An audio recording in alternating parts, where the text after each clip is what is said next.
Is the United States now a dual state? If you're not familiar with the dual state theory, let me lay it out for you, and then we can discuss whether or not that's what we're experiencing under Donald Trump.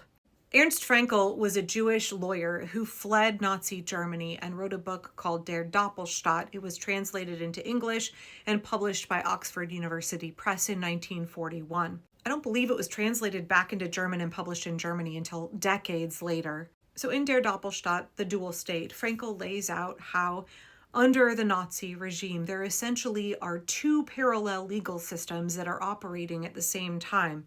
They are radically different, and different segments of the population are experiencing life under one or the other of these two states. Again, occurring simultaneously, but essentially parallel. And for a large chunk of the German population, they were living under one state, which Frankl described as the normative state. And then for folks who were targeted by the Nazi regime, they were living under what he called the prerogative state.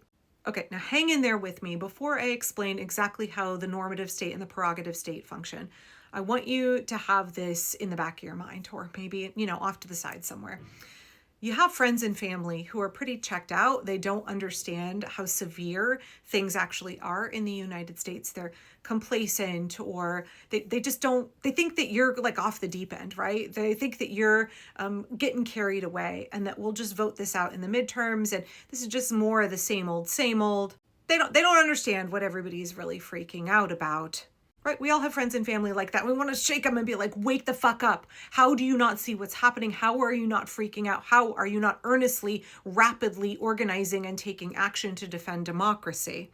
We all have friends and family like that. In fact, it's one of the most common questions that I get in my comments is, what do you do about your friends who are kind of checked out and apathetic, and they don't think that things are as bad as they truly are? Please have those folks in mind as we discuss the normative state and the prerogative state.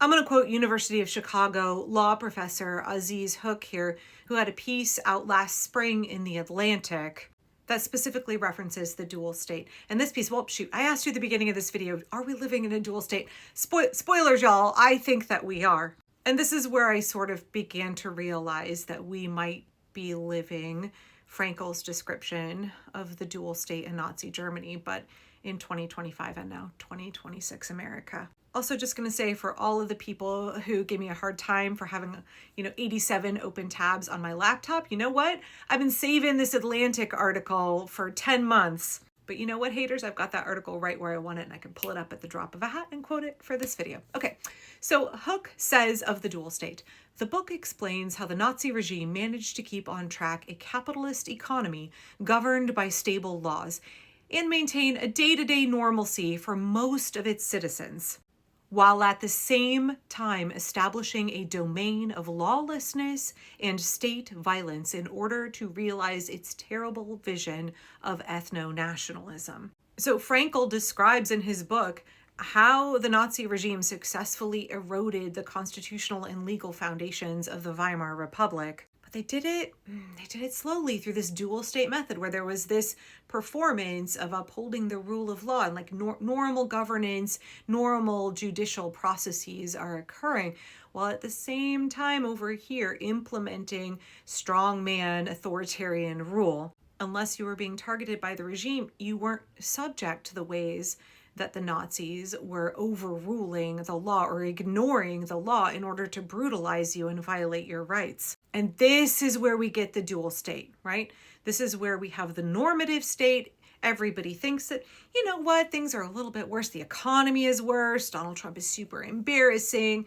Yeah, we have a podcast bro in charge of the FBI. We have a day drunk Fox News host in charge of the Department of Defense. Shit's embarrassing, but you know what? Things are not that bad. We'll just vote everybody out in the midterms. It's politics as usual. For most Americans, they are living in the normative state, where the rules still apply to them. They have the expectation that the law will be upheld for them, and they don't personally experience, they don't live in and have really any knowledge of the parallel state, which Frankl calls the prerogative state. In the prerogative state, it's brutal, it's authoritarian rule, it is the dismantling and rejection of all laws and rights and norms. It's full-on fucking fascism. If you are targeted by the regime, rights and norms and, expectations no longer apply to you, and they will do whatever they want to you.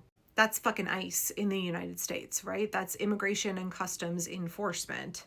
That's DHS. That's Pam Bondi arresting people, ordering people be prosecuted for exercising their First Amendment protected rights, which there is a little bit of overlap there, right? I think it really comes to a head, like it really draws into focus the fact that there is a normative state and a prerogative state when the regime, Pam Bondi, tries to prosecute people as if it's a prerogative state, but our judicial system still has a jury of our peers, and we still have judges who are willing to uphold the norms, right? The legal standards. And so when they try and do prerogative state shit, there are ways that the courts are still saying, no, we're going to operate as a normative state.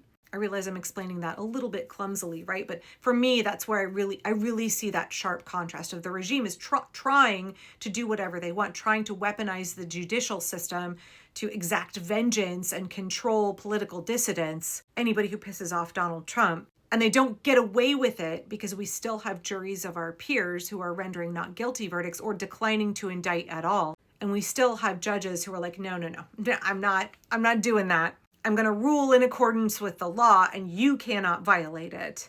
You there being the Department of Justice. Right, which is sort of what Frankl describes in his book that happened early on in Germany, where you saw landlords wanting to evict or punish Jewish tenants.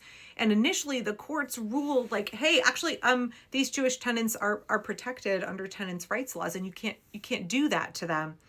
But over time, as the Nazi regime became increasingly brutal and violent and their intimidation tactics started to work on a very large scale, you saw the judicial system no longer being willing to uphold the law when it came to folks who were targeted by the regime, specifically Jewish folks, queer folks, socialists, political dissidents, etc. And that's where you get the strongman prerogative state starting to take over and push out the normative state altogether. And I want to make it really clear here that we call this the dual state theory, but these are Frankl's real observations from having been a lawyer interfacing with Germany's judicial system at the beginning of the Nazi rule. It's not some abstract political theory, like that this is what he witnessed happening in real time. And look at what we're witnessing happening in the United States. Now, this piece in The Atlantic, and also in October, there was a piece in Mother Jones. By the way, I'm a huge, huge fan of Mother Jones. I think they're doing fantastic reporting. They both were talking about the dual state in respect to the Supreme Court and the way the Supreme Court was ruling on the shadow docket and calling that the prerogative state, which really, again, I'm not a legal scholar, but that's a really good observation. I think of this dual state theory as explaining why it is that so many of our friends and family are checked out, because they are not experiencing the brutality and the lawlessness of the prerogative state at all. It's existing in the United States all around us, everywhere. Right? But if you're not interfacing with it directly, you're still operating under the normative state. Things feel relatively normal. Again, the economy might suck a little bit. Yeah, you're looking at cuts to SNAP. You're looking at your kids' public school struggling to get funded. But it doesn't feel like fascism. And they think that we're all exaggerating when we say that Republicans are a fascist party, because there's two states. Sorry that I spoiled it for y'all. I think that you can argue with me. Feel free to argue with me in the comments. There's two states existing in the United States right now. And I think for those of us who maybe live in Minnesota or live in Portland or LA or Chicago or DC, places that have really, really interfaced with the prerogative state quite a bit, even if we are not the ones subjected to it, right? We understand better. But for a lot of places in the United States, depending especially on what news you're watching, where you get your information, maybe you've never seen ICE out and about. Maybe you've not read about the concrete concentration camps that they want to put all over the United States, that each will keep 8,000 to 10,000 people in windowless concrete boxes. People can be kind of blissfully ignorant because the rule of law has not been eroded so much that they are interfacing personally with that level of brutality. They don't personally feel that their rights have been taken away. And I know that I'm always saying, it's the first they came for poem. It's always the first they came for poem. So many people don't wake up to what's happening until it personally impacts them. So what do we do with our friends and family? How is it that we reach them if we are living in a dual state society? How do we help them wake up? How do we help them meet the moment and join us in the resistance?